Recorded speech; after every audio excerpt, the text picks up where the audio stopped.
want to make a small video. So I went to church last week or 2 weeks ago, and I had a conversation with a priest. So the way I remember it, he said, it's only when I became a father, when he had children, that he felt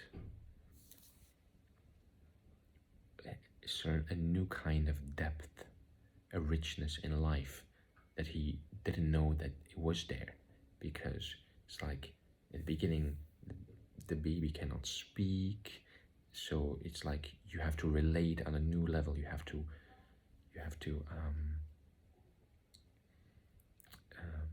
nurture, take care, but the communication is different, and then over time you see it growing up, and the relationship that's there and that's being developed, and that's allowing you to be expressed. It's a very deep relationship, unlike any other. And when he said that, I was like, very interesting, because I also I'm always interested in being involved in life, living life to the fullest, feeling as alive as I can. So that was nice when he said that. I asked him, when you are in the front and you're doing the whole ritual, are you in this flow? So I was comparing, is it like when there's inner dance facilitation or calf facilitations, do you also tune into an energy source, or do you feel guided, or is there an energetic flow that's happening? I didn't ask it that exactly, but I just said, do you feel you're guided, things are just flowing? Or are you just doing it on routine?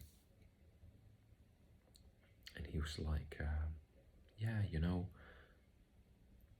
sometimes I really don't want to, I'm human, I don't feel like going, I don't want to go, but I keep doing it because I feel this deep responsibility, this deep duty to do it. So I do it. He's and sometimes I don't know what's gonna happen, but things just happen. So I don't know exactly whether he's going in and out of altered state of consciousness like you do, and he's guided by the energy. But I do that's my sense, that he's just in the moment, and that he's just aware, and things are manifesting by themselves. So I don't know whether he's conscious or unconscious about it. I will ask him about it. But then I told him about my experience with going to church. So as I was small and I would go to church, I would feel I couldn't connect. I had to stand there to watch it, and I didn't understand it. I couldn't connect. I didn't feel. It's just mysterious. Okay, they're doing a ritual. I don't know what they're doing. I don't know what they're doing. And then at a certain point, last year, I went to church, and I came in, I sat down, and just listening to people sing, listening to the prayer of the priest. In my heart, there was a flaring up of energy, excitement, this kind of feeling, when something nice happens, or you just become happy all of a sudden, or somebody hugs you, or you're touched by a movie or a scene. You have this this. So for me, I just sat there, and it kept happening every couple of seconds, every 10-20 seconds, the whole time. So for an hour straight, I'm just sitting with my eyes closed, going feeling that. I once went very early, and I said 2-3 hours, and at some point I just felt how I fell into my heart space, and it was just I was in this depth in my heart, and thoughts would start to come, a prayer, very spontaneously, without me praying, prayer,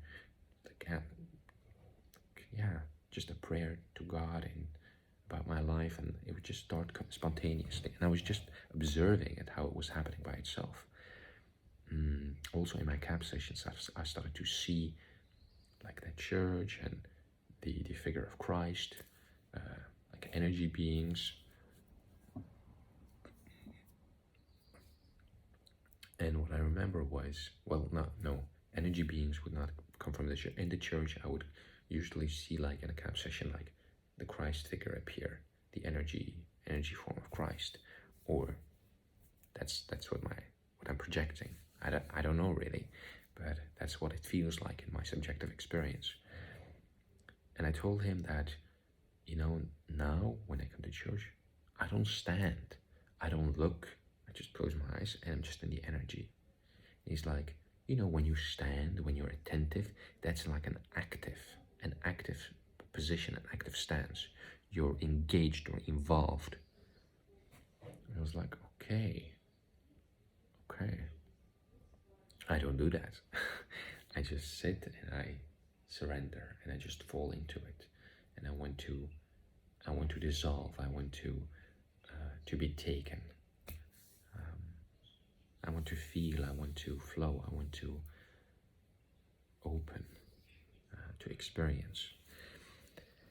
And so I told him about that, and he's like, well, this thing,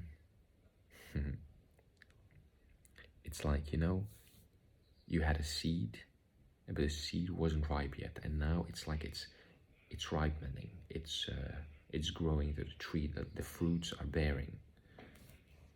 And he's like, so yeah, it's like that.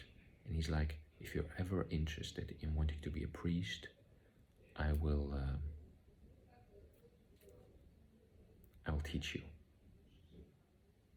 And I looked at him. I was like, okay. Like, I had no desire to be a priest. I never thought about being a priest. But when he said it, there was like, is life? I got this thought: is this like an invitation from life for me to be a priest? And somewhere I was like, oh, please, I don't want to go the whole priest route. Like, I just want to live, explore, like be involved in things. And there was like this feeling of like, this isn't really my thing. This isn't really what I imagine myself doing, or what I want to do. So I didn't say that, but I was just like, and he's like, because it's about developing heart intelligence, right? You can have a lot of people who are smart here, but not intelligent here. So it's all about coming from here to here and having an intelligent heart. I don't know if I said it exactly how he said it, but that's what I remember.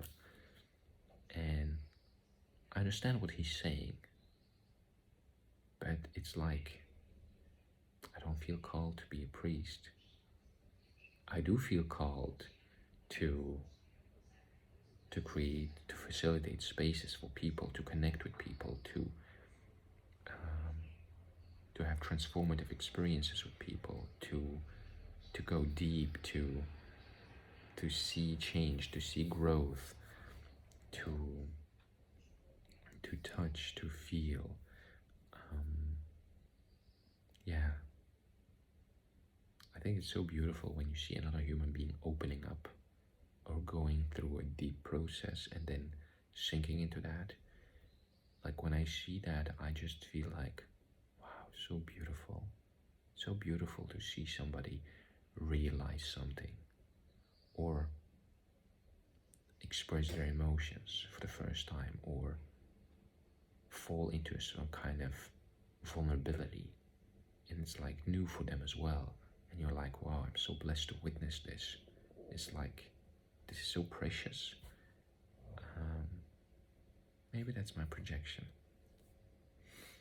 because I value that. But I do feel drawn to,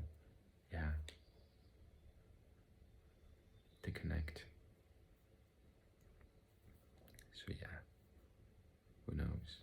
I mean, what is a priest, right? ways of contextualizing that. Yeah. What is a teacher? What is a student? In a way, we're always learning from each other, right? Somebody is in front of you, you're learning from him. Then somebody's behind you, you're teaching them. So it's a constant, like we're all like interdependent. So yeah. Honestly, since starting CAP, I really I don't know what will happen. I don't know where I will end up. I don't know what choices I will make and what path I will make. I have this feeling, this sense that there are so many possibilities that like I can explore this, I can explore that, I can try this technique, I can do this training, I can work as this kind of therapist, I can work with this, I can do that. It's like I have this sense of like, what is meant to be? What am I supposed to do? What do I need to do? And what do I want to do, right? And in a sense, what I really want to do is, of course, to go through experiences, to learn, to change, to expand. But I also want to do what I need to do, because when I do what I need to do, that's where the biggest growth is happening. That's where it's like I'm squirming through this challenge or through this process, and then all of a sudden I come out differently, with different perspectives, with different abilities, with different context. So it's like, you go through a process and there's like a newness. I love that experience. So yeah, surrendering to what is needed. We'll see how that goes. I wonder where I will be in 1 year.